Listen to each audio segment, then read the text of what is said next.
rising sun and 3 dawn stars, the symbol of Aethys.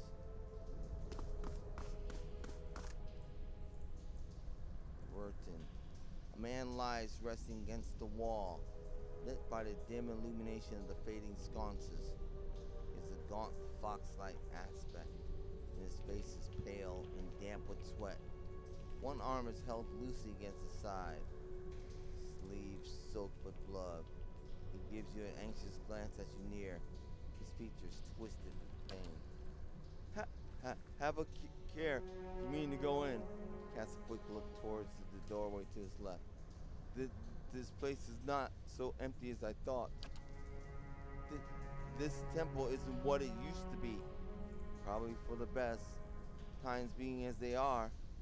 Groans and shifts position wince. I'm no looter, if that's what you're thinking. Not one of the faithful either. Just wanted to do some good, I suppose. Got my arm clawed up for it. He regards you wearily. Maybe you have better luck. Better luck with what? What happened to you? I was trying to avoid the spiders. Spiders? He breathes his quiet laugh. Ran into a scolder. I've gone a little better of me if the beast hadn't knocked the sword right out of my hand. Good blade too. Probably still lying there in the dust. He smiles wearily, but I'm not. So that's all right. It's not a bad wound, I think. Just hurts. What are you doing down here? The man points a finger upward. These ruins around us used to be a temple of Aethys, scattered god, a grand temple at that. His worshippers would come from all over the Deerwood, from Raidasira even. Till the war, of course. Even then, you'd get some of the stubborn ones, the ones that couldn't get it through their heads that the god was dead and gone. Go on. Once the legacy started, Lord Raider decided he'd been too lenient on the Aethasians. He had his people go in, put them to the sword. Left them down there, buried under a heap of rock. After that, Roderick ordered the temple sealed. It's been years like that, up until recently. Lord Roderick hopes that if we rededicate the temple to a living god, then we'll be forgiven and the legacy will end. See? He smiles wryly. But until then, the temple is as you see it, unguarded. That's where you come in. Those priests, maybe they didn't have a lick of sense between them, but they still didn't deserve to go like that. Chop down their god's house. Just doesn't sit right with me. If you can get down there, find their remains, maybe we can finally give them a proper burial. No small task. Just coining it for you. I take it you aren't supposed to be in here. He smiles obliquely. Well, I meant to be in and out, nice and quick. I'm not hurting anyone, it's just Lord Raider's forbidden anyone having to do with the scattered gods. It'd be a little harder to explain to him than you. It's a good cause though, isn't it? You make some good coin in it. Wait, you want me to bring back some skeletons? I'd bury them where they are if I could. I know it's a little macabre, but you don't get them out of Roderick's liable to destroy whatever is left of them.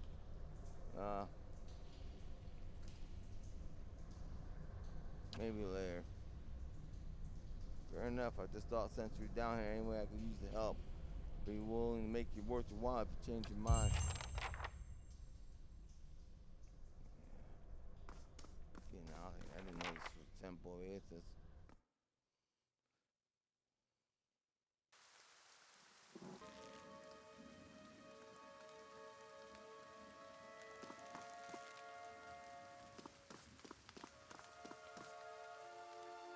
The vines are cradle carving with the sun rising over 3 stars.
people gathered by the door to the inn.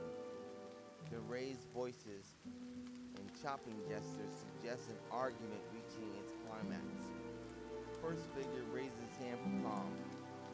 His face is partially obscured by a hood, but his height and stature suggest an elf. I meant no offense. Let's put this matter to rest over a round, shall we? My treat. Hoping to soothe our pride with a few Adira coppers, eh? We don't need your coin.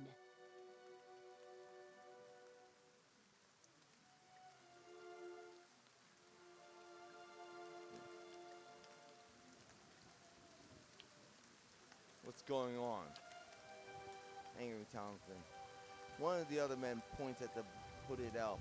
His eyes are red from drink, but his gaze is focused. Mocking us, even while he shelters in our village. Just goes to show you what these fancy Eder manners are worth. We don't take that kind of treatment, not from foreigners, especially not from Ederans. Go on. Say it again. I'm itching for an excuse. Fie, you're itching for the kindling touch of your sister, you cocksfeather! I'll cut that barrel-licking tongue out of your head. This is a misunderstanding. I didn't say whatever it is you think I said. We've nigh quarrel. That's where you're wrong.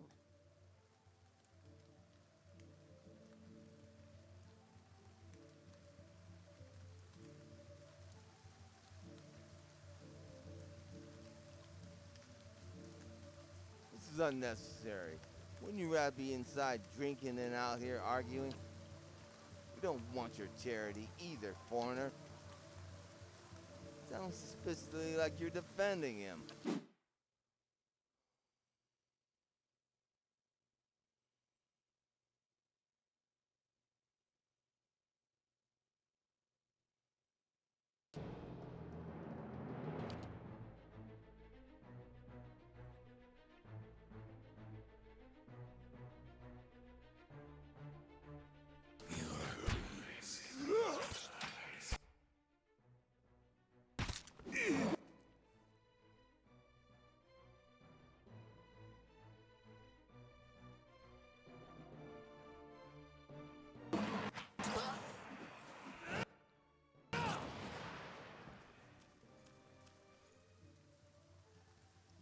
As the last of the attackers falls, the elf turns to you, tension almost gone from his smooth face.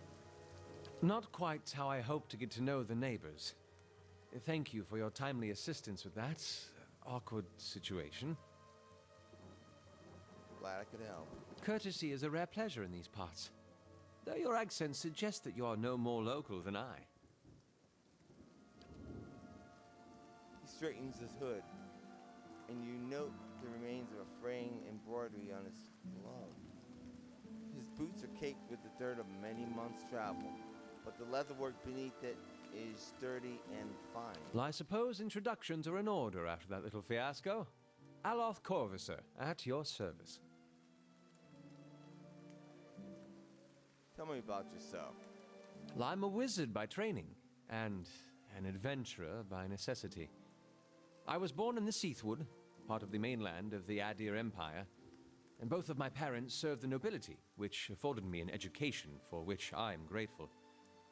However, there were no open positions in those houses, and so I decided to seek new means in a new land. And how exactly did you come to be here? I was traveling with a caravan, but we were separated near some ruins. In Gwithan ruins? Well, those can be dangerous places during the best of times, which these are not. And half the locals would arrest you for trespassing, and the rest would kill you outright. I'm curious, what exactly did you find there? Several hooded figures operating a strange machine. Aloth goggles at you silently, apparently assessing your earnestness. Finally gives you a quick, awkward laugh. You do manage to find yourself in rather interesting predicaments. What are you doing in the Gilded Vale? An excellent question. I came looking for fresh air and cheap land. Instead, the magistrate gave me directions to the inn and a story about the local lord's expectant wife. But I take it that's a familiar tale. And you?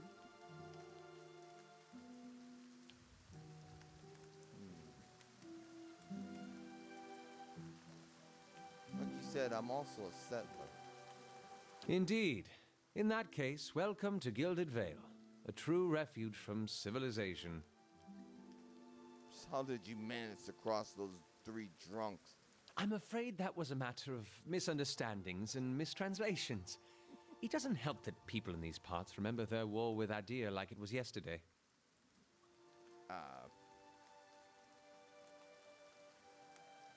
You did make a rather lewd suggestion regarding one of the aggressors and his own sister. That clears his throat in just his sleeve. As I tried to tell them, they misheard me. Happens all too easily after a few pints, and the accent didn't help. I heard the same thing. For just a moment, he looks as if he's about to say something else. His expression brightens with mischief, but before he can speak, he forces a tight smile, biting his lip so hard you expect to see blood.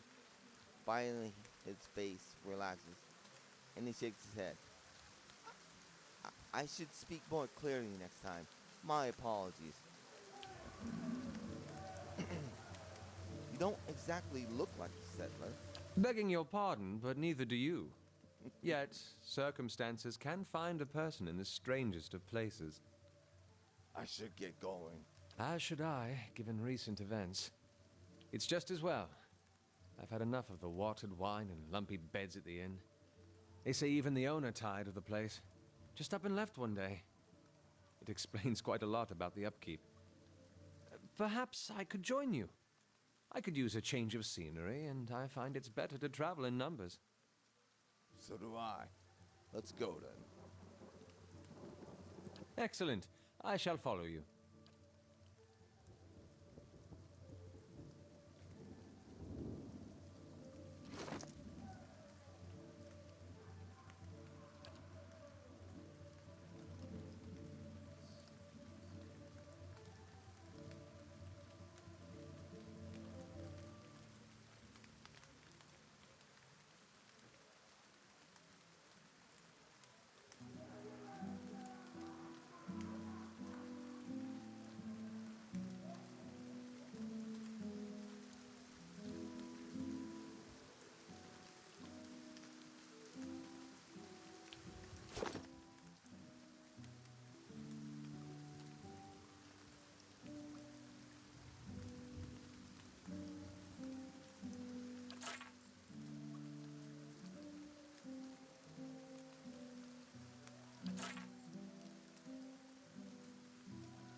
How do you do?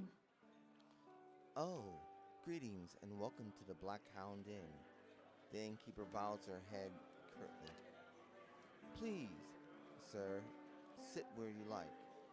Would you like a drink or a room?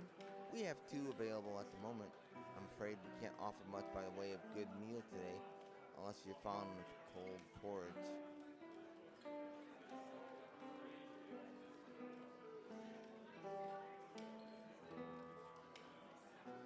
I'd like to know more about the Black Hound. Really? Well, let's see. The actual building's been here for years, but the Black Hound's fairly new. We get a lot of new faces in here, too. Fewer than we used to, I'll admit. I used to work the tables actually until the old owner up and left. Nobody's sure what happened to him. Even left his poor old hound behind. But that's the name, see, the Black Hound. It's still sitting upstairs, pining after him, poor old girl. Place ended up in my hands somehow. She laughs. My very own inn. A lot of work, hard work involved, but it's been worth it so far. Serve only porridge? Aloth looks at you and shakes his head quickly. It isn't by choice, I assure you. You used to serve some of the finest meals in Deerwood. I've had a damn little run of luck, it is all. It's been a bad season for the crops, and we're running low on supplies. I sent Tenfrith up north to stock up. Tenfrith's a cook, you see, an artist with a good roast. It's been days since he was supposed to return. We haven't seen any sign of him. She sighs again. I've only just taken over to the last owner myself. I don't know what I'll do if he doesn't turn up. I could try and find him for you. Really? I'd be grateful to you if you did. He was traveling through the Vale Woods. It's probably nothing. Broken wheel maybe. But I do worry. You see him safely home? I think everyone in here would sing your praises. Nobody much likes my porridge. Let me see what you have for sale. Aloth opens his mouth and seems to reconsider. Nothing for me, thanks. Of course, we're running a little short on goods these days, but we ought to have more soon.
Good day, stranger.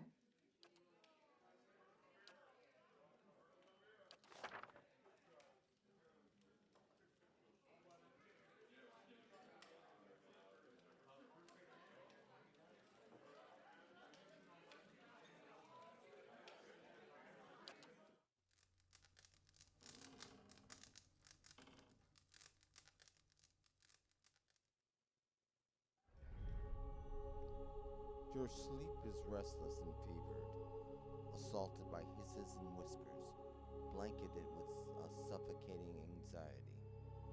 You open your eyes to awaken and find yourself in front of Gilded Vale's gallows tree, creaking of its ropes growing louder in your mind until the sound is deafening. Hanging from the tree is an old dwarf woman whose face has shriveled inward like moldering fruit. Her head hangs limply to one side. As you look at her, she looms larger and larger in your mind till she is mere inches from your face. Suddenly her head snaps up and her eyes open, and they're empty, and behind them is a vast nothingness that makes your mind and your stomach drop. Her mouth slowly parts, and with a gust of rancid air, she speaks the word, Watcher. You jolt awake, the foul smell of the dwarf woman's breath still permeating your nostrils. Sweat runs down your face in thick droplets, and your skin is soaked from head to toe. You remember the woman. You remember seeing her decaying face when you spoke with the magistrate.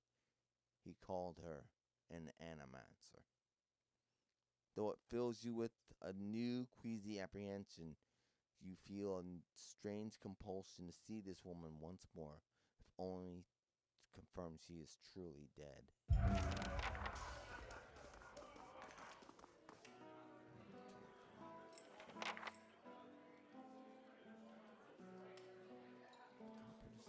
May some more expensive options.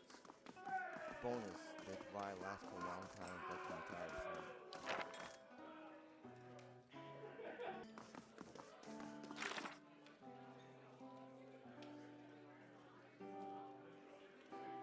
In my dream, I heard a message from a woman, a dead woman, hanging from the tree that stands at the center of Gilded Vale. It may be nothing more than a dream, but there was a strange realism to it.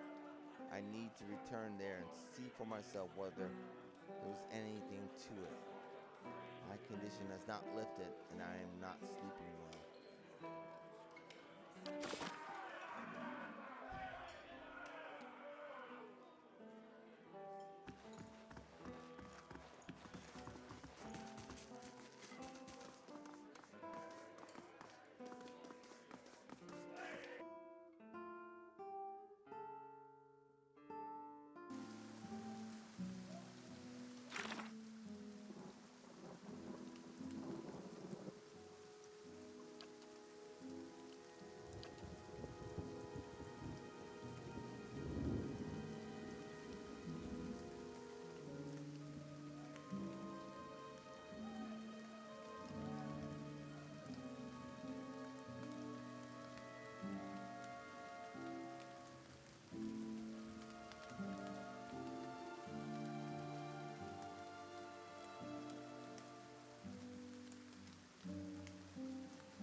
squat, distended body of an elderly dwarf woman dangles from a thin, crooked bough that sags at the tug of her noose.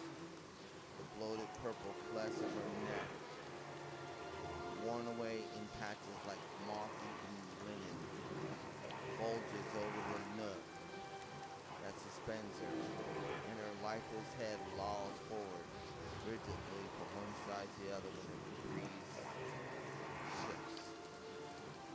You perceive a faint glow around her that casts no light on its surroundings, but there is a tepid warmth to it, and you feel somehow that you could reach out and touch it, not with your hands, but with some aspect of yourself that has no worldly dimensions. Reach out to the woman. Take a deep breath, clearing your mind, focusing on your objective. As you exhale, you feel yourself spreading out towards the hanging woman, perceiving all that lies between you and her with new, unfamiliar awareness. Once you have expanded enough to reach her, there's a sudden jolt to your mind, a ringing electric surge of mages and words and sounds. Involuntarily, you shut your eyes and feel yourself being pulled down to some deeper consciousness in a space occupied only by you and the hanging woman. And when you open them again, she is staring at you with eyes clouded in a milky fog. Her body still swaying in a wind you no longer feel from a tree that stands planted in the misty void. The woman gives a slow nod of her head, the rope creaking as she does. She smiles at you. Have you come here for me, dear? Or have you gotten lost? Ah, it is both, I think. Yes?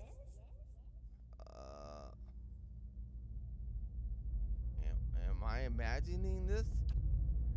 No, I think not. A pity that. It would be simpler.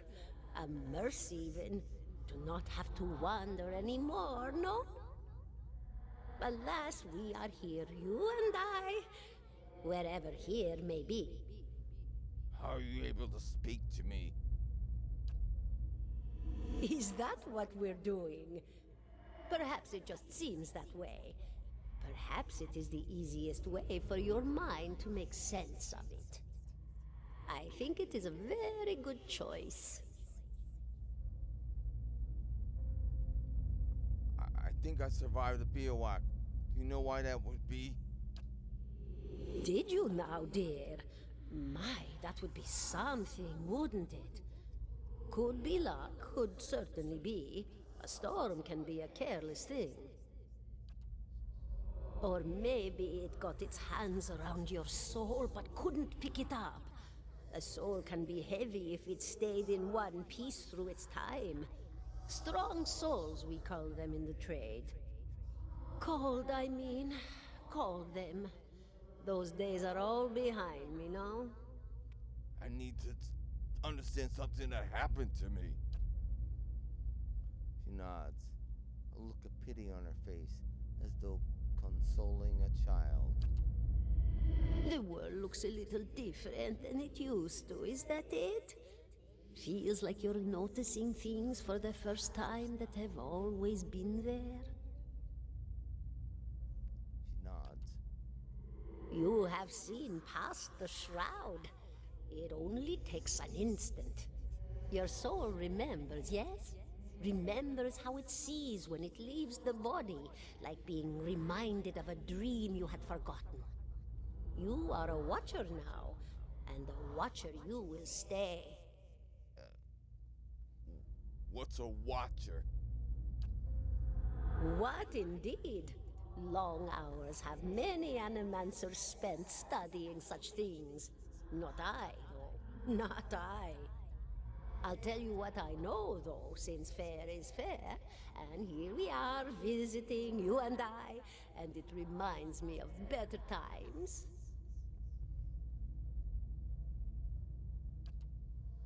Souls pass on. Some say through Audra stones, which are the blood veins of the world. They leave the world for a time and are reborn into it. Sometimes more than they were before, but usually less and seldom the same. For all souls there is a time where they do not live, yet have not passed on. And those souls roam the world, same as you or I, either living or lost. But no one sees them because they have forgotten how. A watcher sees, though, knows what to look for. And sometimes they know a person just by looking at them, know where they've been in ages past when their bodies were other bodies. See memories even their honor can't recall.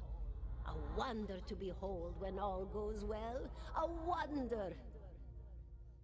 What do you mean, when all goes well? Oh, nothing to be afraid of, I'm sure. It's just much to take in for some. Sometimes there's trouble sleeping or other difficulties. She smiles at you reassuringly. Fanning out a tuft of long whiskers spouts from one of her cheeks. You should see old Merwald. He could tell you much more than I. A watcher just like you. Helped many in his day. Took up in an old keep no one would claim. Not far, not far.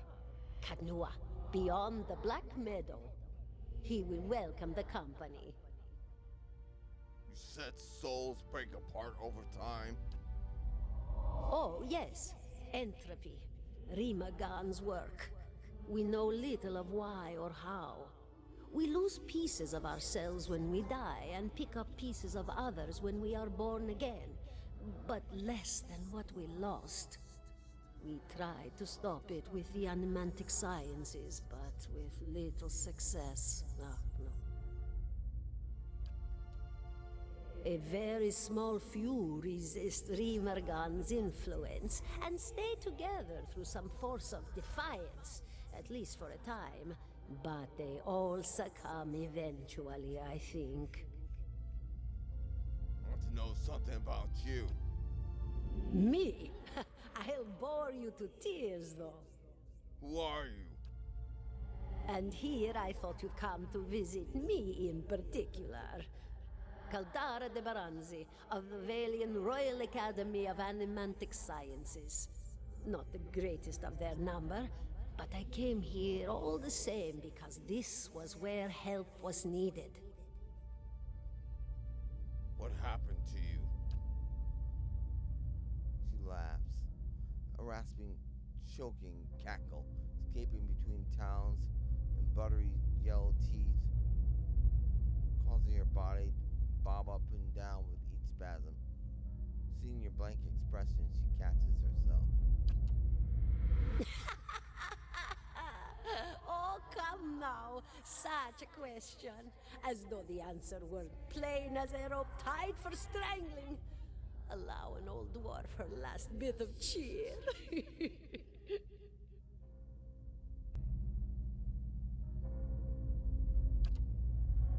Well, I came where I was needed, didn't I? Offered my services to Lord Radric for a pittance. A humble pittance. I was to examine the Lord's wife, see why the gods have seen fit to poison her womb. Studied her for months, looked high and low for impurities, tested her valence, the permeability of her essence. Do you know what I found? Tell me. Nothing at all. A healthy woman, head to toe, blessed with a beautiful soul. Such a sweet woman, too. Meek, but warm-hearted. A few months' time, and the lord of the house demanded answers. For a time, I told him what he wanted to hear.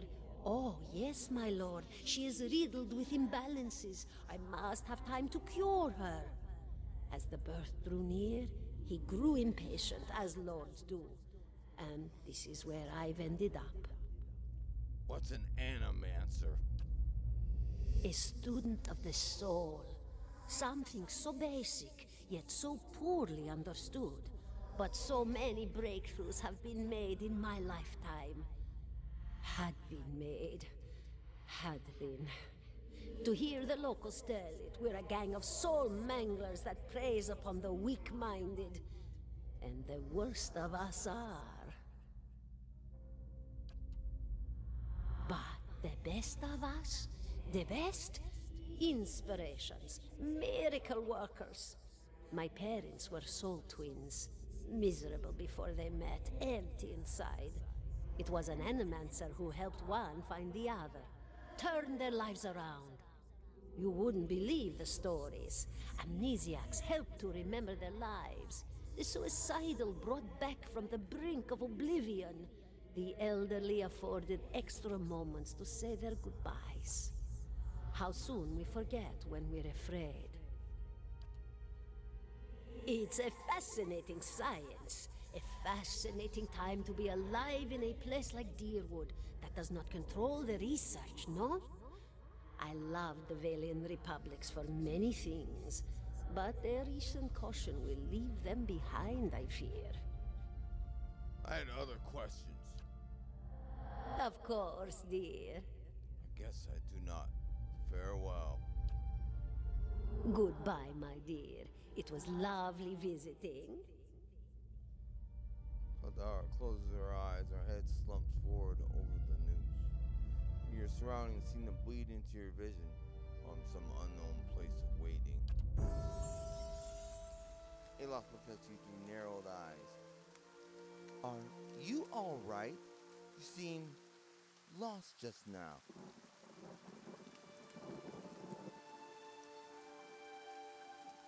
I'm a watcher. His arched eyebrows seed into his hood. Well, that's interesting. Gives you a sly grin. And I expected this has something to do with the hooded figures in the ruin, huh? In any case, I appreciate your honesty. Since we're traveling together, probably wise for us to share these things. You know anything about watchers? Only that they're rare, and that they seem to have unique insight into certain soul conditions, as you just demonstrate. Let's continue on.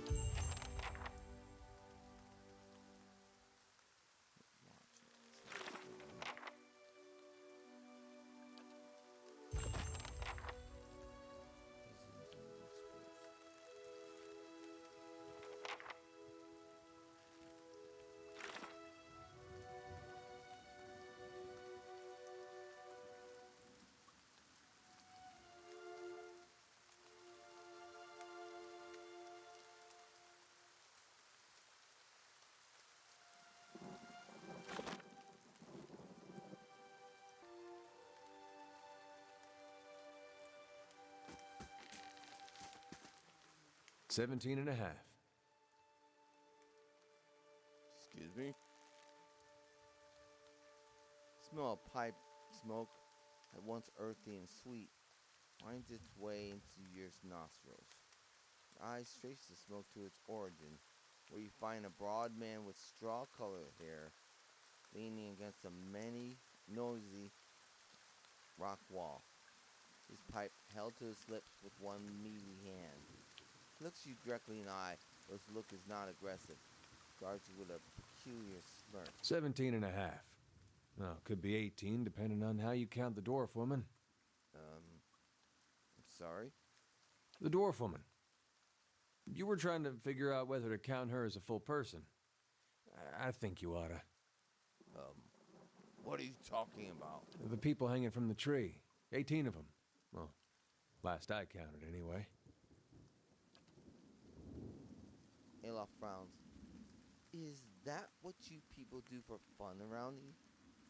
Name's Eder. Though to the people around here, might as well be 19. Don't think I'd put you much higher than 22, 23 tops. You look like the sort that likes to get involved. makes you think I was interested in the dwarf woman? Looks at you a moment, his eyes browed and arched. He smirks broadened. Well, I was smoking over here, saw you staring at her. Twice I refilled my pipe. You never so much as blinked. Your mouth was so slack I took you for a Radric at first.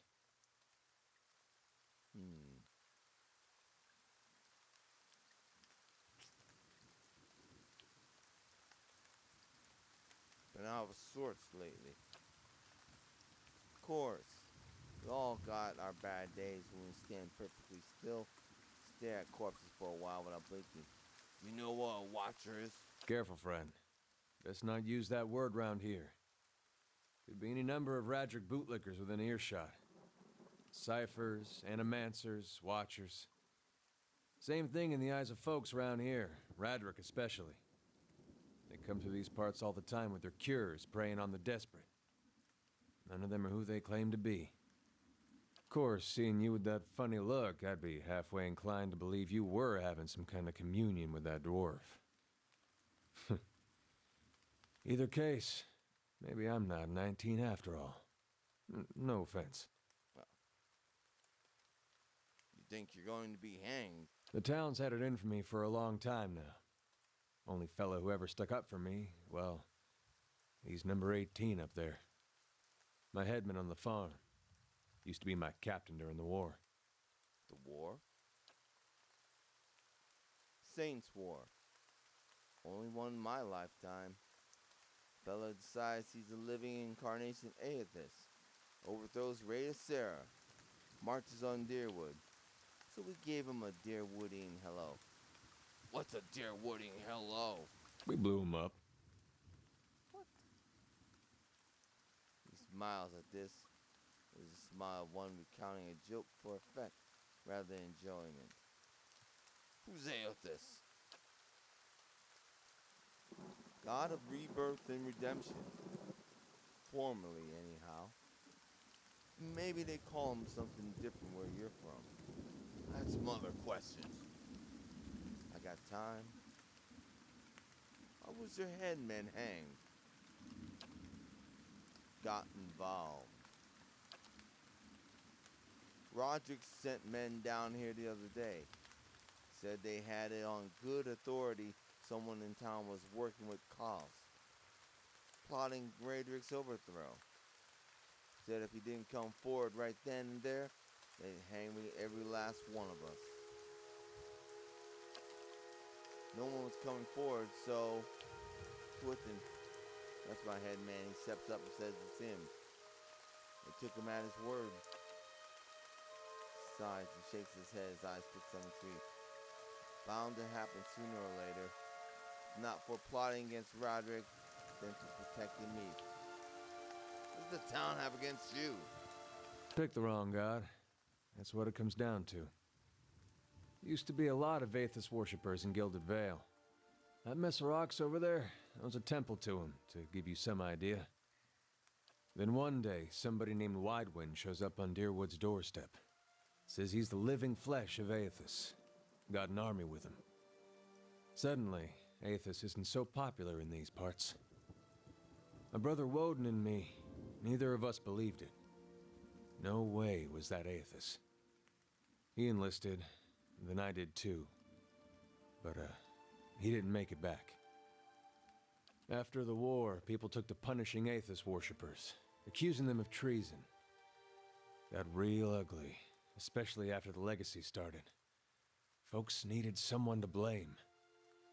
I was safe because I fought, but then this rumor starts that my brother, that he was on the wrong side.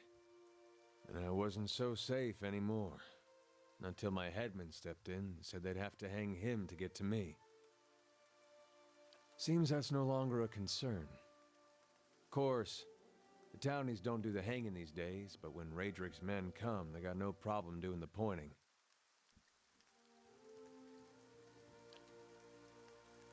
Aloth glances at you noticeably.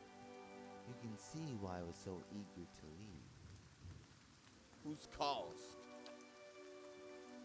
Someone who got tired of all the hangings.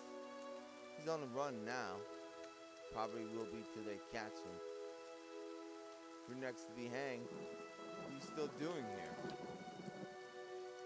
Gives a half smile. Drinking, mostly.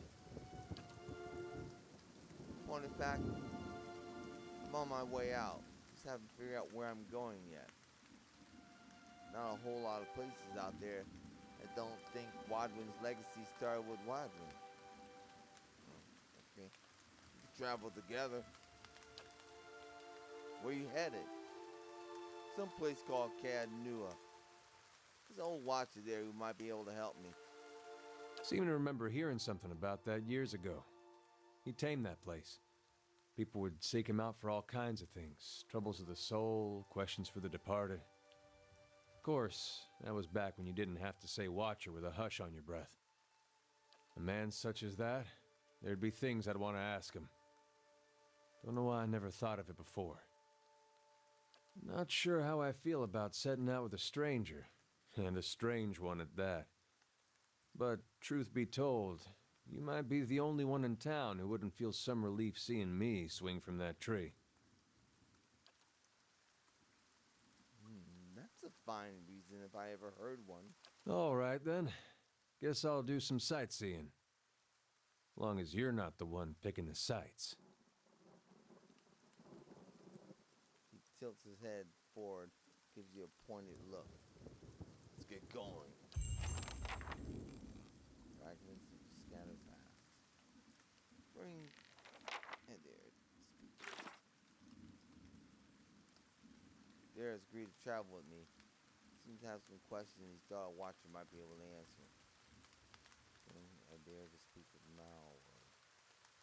After telling Eder that I was headed for Cadnua, see its lord, an old watcher named Mayorwald, he expressed that there were things he'd like to ask Mayorwald as well.